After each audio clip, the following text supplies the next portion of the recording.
Hey YouTube, it's Stevie, And Jesse. and we are doing our update video. It's probably been about 3 weeks, maybe two, Since since what? since we last did our update.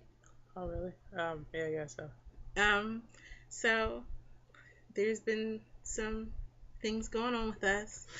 Um, well, first of all, we've been extremely busy around here. Jesse started a new job on Mm-hmm. Thursday, and the semester's ending for her.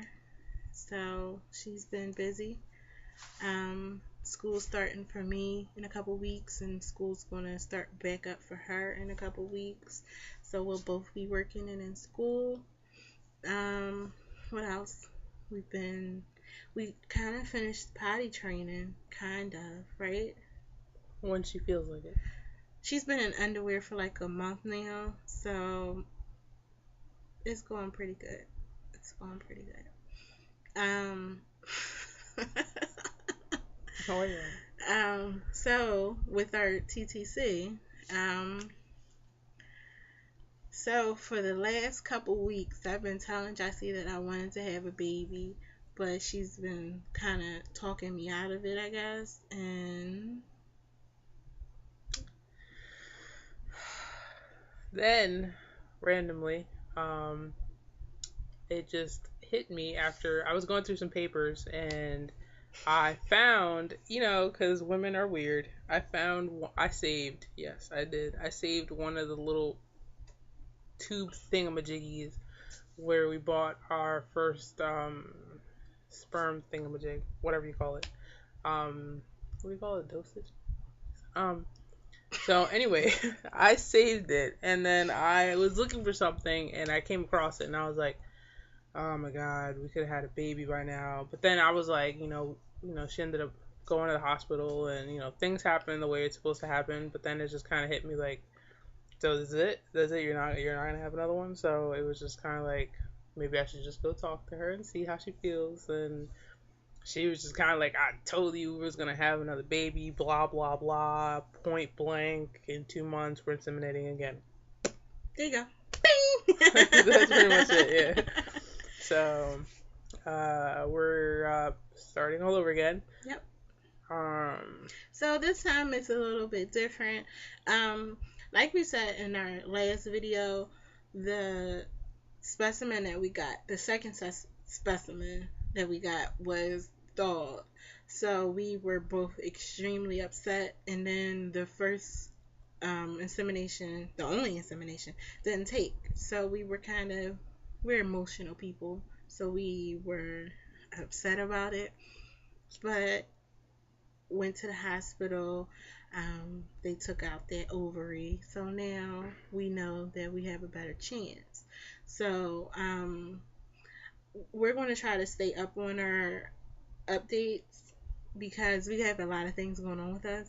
Because I have PCOS and we are lesbians trying to have a baby, so it's already hard enough to get pregnant in a hetero relationship with having PCOS. But now we're doing frozen sperm, and I have PCOS, and I have one ovary, and we don't have a lot of time, like us being just in our normal lives. We don't get time like that. So, Basically, what she's trying to say is we have to actually plan this like for every minute of the day. We have to know exactly what we're doing, when we're going to do it, how we're going to do it, and how many we're going to do. And it's just going to be a lot of planning, which is why we're not trying it this month, but the following month. This month, we're just basically calculating her period and everything to make sure that, we keep track of exactly what day she is ovulating. And then after that, we know what, to expect for the following month. Um, Ever since she did have surgery, she was actually having a normal period. So, and I spoke to her surgeon, and he said that because it was removed, she's gonna have, I guess, a normal cycle, which is gonna help us to get pregnant. So he said her uterus was fine, and her other ovary was perfect, and she'll be ovulating every month. So, fingers crossed. yeah, fingers crossed. So, but I've been told by my doctor that it's not hard for me to get pregnant. It's just the PCOS. And the fact that she had a bum ovary and we didn't know about it, so now that that's out of the way, it's gonna be a lot easier. And then our daughter was, when I was pregnant, she was stuck on the right side of me, so I do think that that has something to do with it. Um, my C-section didn't go as planned, so I think there was a lot of things that went on with that situation, and that was like 3 years ago. So, you know, the other shoe fell, and they took out the ovary. So there goes Gross. that. But we are in better spirits now because we do know what was going on. So, we when we first started dating, we knew that having a child would be difficult because of the PCOS, but we are a lot more hopeful since we got a diagnosis.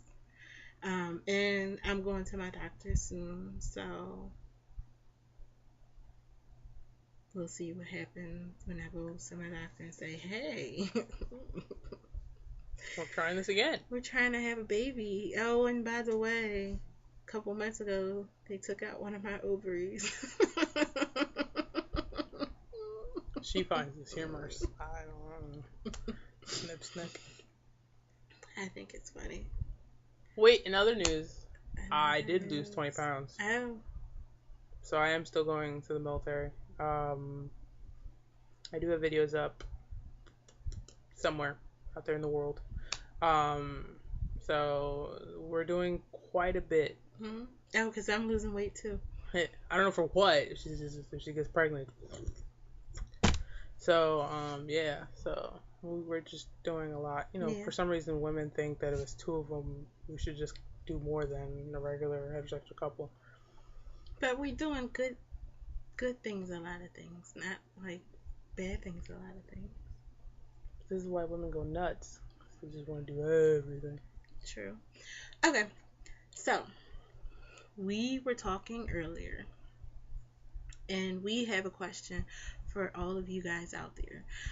So we need help with something. Our daughter, calls Jesse Dad. She's called Jesse Dada. She's called Jesse Daddy. She's called Jesse Dad. Jesse is dead. That's who Jesse is. Jesse has titties, so we all know Jesse's a woman. She knows I'm a girl. She knows that she's a girl. She recognizes. But wait, let me explain what the problem is. Because clearly there wouldn't be a problem if there was something kind of changing. So basically, the more I lose weight, the more I'm going to start dressing like a girl again. I dress more like a guy. Not because I'm very aggressive, because I'm not. She's the aggressive one. It's because I look cute. But no, really, the reason I dress like this is because I feel more comfortable wearing bigger clothes and everything like that. So I do, and I used to, get my hair done, nails done, things like that. So I'm a little confused as to what to tell her to call me, because I don't really care what she calls me as long as, she doesn't say Jessie. But, I just, like, she already calls her mommy. Like, we're trying to figure out, should she just say mommy too, or mama? Or some people say blue mom, red mom, like, I don't know. It's blue mom, pink mom. Blue mom, pink mom, whatever. But I said that we should be Mama S and Mama J. Yeah, that was gay. So yeah, we just want to see if you guys had any ideas as to what to tell a 3-year-old to call parents, because for us to have another child, if we do end up getting pregnant, then what if our son or our daughter says, who's mommy and which one's mommy? Do we say both mommies? Like, I understand some people say, oh, you got 2 mommies, but I just want to know, like, what everybody else thinks, like, what you would do in that situation. Yeah, because our situation is a little bit difficult because we already have a child, and she already calls Jesse Dad. So, and it's not something that we started, it's something that she started. When she was saying Dada, she was going to Jesse. When she was saying Mama, she was coming to me. So then, of course, naturally, she just progressed to Daddy and to Dad. So Jesse's just Dad. So we know that she's at that age now where we can switch it up and it won't make a difference because I call Jessie babe and she'll call Jessie babe. She runs around the house going, babe. Babe's looking for you, babe. Babe. So Where's babe? So, and she doesn't know our names. If I say Jessie, she looks around the house. If she says Stevie, she looks around the house. She doesn't know our names. She knows us as babe. We're both babe or mommy or daddy. So, we've been thinking about going with mommy and mommy, because Kennedy. Well, that's her name, Kennedy. Kennedy calls Jessie mommy when I'm not around. So, I don't know. I don't care. She's not gonna call her Jessie. She's not gonna call me Stevie. So, we were thinking. Well, I was thinking about just giving each other nicknames. She calls my mom Gabby. That's her nickname for my mom, Gabby. She doesn't call her grandma. She doesn't want to be old. She doesn't want to be grandma, so she calls her Gabby. So, my brother, she calls him Bubby, but we all call him Bubby. So we were thinking about doing something like that, like not necessarily mommy and mommy or mommy and daddy, something like along the lines of Gabby or Bubby or something like that. So we just had that issue because we don't know. Like women, they like to plan everything. Yeah. So, because my wife is becoming a girl, we need to figure that out ASAP because she's slimming down and she's starting to wear my clothes. Mm-hmm. So that's fun. She gets so angry, but it fits. So I don't know what I go in there. It looks like something I'd put on. I put it on.